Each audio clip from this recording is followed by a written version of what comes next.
அன்பு நேயர்களுக்கு கனிவான வணக்கம். ஏன் அதிமுக தவேகா கூட்டணி உருவாகவில்லை? விஜய் எதற்காக கூட்டணியை விட்டு வெளியேறினார்?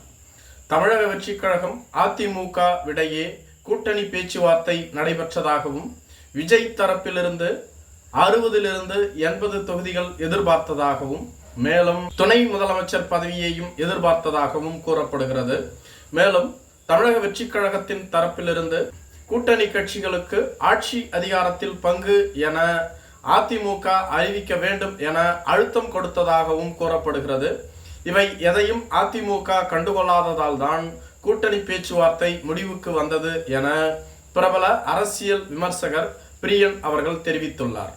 மேலும் தமிழக வெற்றிக் கழகத்தினுடைய நிர்வாகிகளிடம் விசாரித்த போது தமிழக வெற்றிக் கழகத்தினுடைய தலைவர் எப்பொழுதுமே மாற்று கட்சிகளோடு கூட்டணி என அறிவித்தாரே தவிர மற்ற கட்சிகளின் தலைமையில் கூட்டணி என அறிவிக்கவில்லை.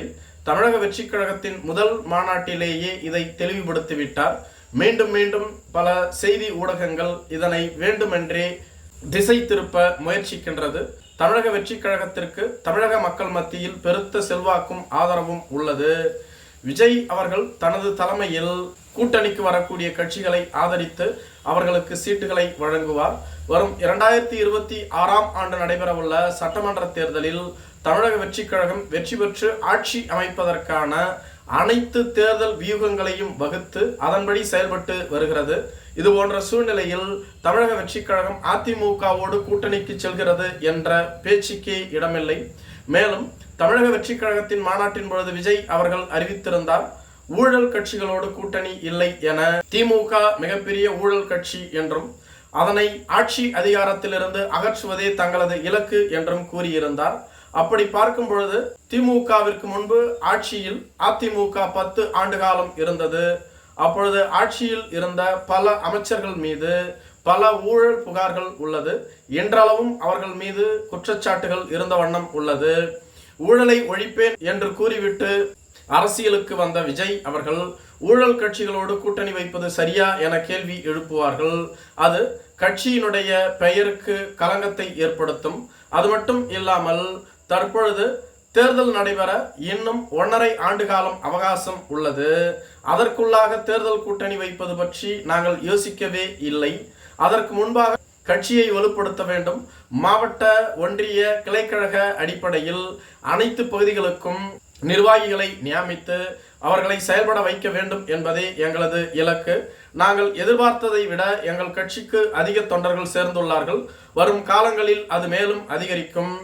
எனவே கிடைத்திருக்கக்கூடிய தொண்டர்களை கட்சிக்குள் தக்க வைத்துக் கொள்ளவும் மேலும் கட்சியை வலுப்படுத்துவதும் தான் எங்களது நோக்கம். தற்பொழுது அதிமுக திமுக என்ற கட்சிகளோடு கூட்டணி பேரம் நடத்துவது எங்களது இலக்கு இல்லை எனவும் தெரிவித்திருந்தார்கள். மேலும் அதிமுக தரப்பிலிருந்து பல்வேறு நிர்வாகிகள் இது பற்றி தங்களது ஆதங்கங்களை வெளியிட்டிருந்தார்கள். குறிப்பாக செல்லூர் ராஜு அவர்கள், நீ எல்லாம் ஒரு அரசியல்வாதியா, உன்னோடு நாங்கள் கூட்டணி வைக்க வேண்டுமா என கேட்டிருந்தார். இதே போன்று ஜெயக்குமார் அவர்கள், நாங்கள் கூற வேண்டும் உங்களை கூட்டணியில் சேர்க்க மாட்டோம் என்று நீங்கள் கூறக்கூடாது. அதிமுக ஒரு பலமான கட்சி, தமிழகத்தின் எதிர்கட்சி. அதிமுகவிற்கு 21.5% வாக்கு வங்கி உள்ளது. தமிழக வெற்றிக் கழகத்திற்கு தொகுதிக்கு 40,000 வாக்குகள் கூட கிடைக்காது. அதை வைத்துக்கொண்டு தமிழக வெற்றிக் கழகம் வெற்றி பெற்றுவிடும் என்று கூறுவது மடத்தனமான செயல் என குறிப்பிட்டிருந்தார். மேலும் பல அரசியல் விமர்சகர்களும் திமுக கூட்டணிக்கு தற்பொழுது 40% மேற்பட்ட வாக்கு வங்கி உள்ளது. அந்த கூட்டணியில் 12 கட்சிகள் உள்ளது. அந்த கூட்டணியில் இருந்து அந்த கட்சிகள் வெளியேறுவது இயலாத காரியம். அப்படிப்பட்ட சூழ்நிலையில் 2வது பெரிய கட்சியாக பார்க்கப்படுவது அதிமுக தான். அதிமுகவிற்கு 20% மேற்பட்ட வாக்கு வங்கி உள்ளது.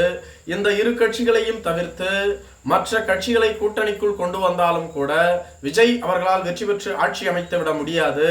விஜய் அவர்கள் தற்பொழுது நாம் எதற்காக சுழலில் சிக்கிக்கொள்ள வேண்டும்? 1.5 ஆண்டு கால அவகாசம் உள்ளது. அதற்குள்ளாக கட்சியை வலுப்படுத்துவோம் என்ற நிலையில்தான் கூட்டணியை நிராகரித்துள்ளார். அது மட்டும் இல்லாமல் அவர் கட்சி தொடங்கிய போதே ஆட்சி அதிகாரத்தை கைப்பற்ற வேண்டும் என்ற எண்ணத்தில் தான் கட்சியை தொடங்கினார். அவர் கட்சி தொடங்கியதன் நோக்கமே அதிமுக திமுகவை வீழ்த்தி தமிழகத்தில் ஆட்சியை பிடிக்க வேண்டும் என்பதுதான். பலர் ஆந்திர அரசியலை உதாரணத்துக்கு கூறுகிறார்கள். அதாவது தெலுங்கு தேச கட்சி தலைவர் திரு சந்திரபாபு நாயுடு அவர்கள் பவன் கல்யாணோடு கூட்டணி அமைத்தார். மேலும் அவருக்கு துணை முதலமைச்சர் பதவியையும் வழங்கினார். அவரது கட்சியைச் சேர்ந்தவர்களுக்கு அமைச்சரவையிலும் பங்களித்தார். அப்படித்தான் எடப்பாடி பழனிசாமி செயல்பட்டு கொண்டிருக்கிறார். ஆனால் விஜய் அவர்கள் அதனை கெடுத்து விட்டார் என்று கூறி வருகிறார்கள்.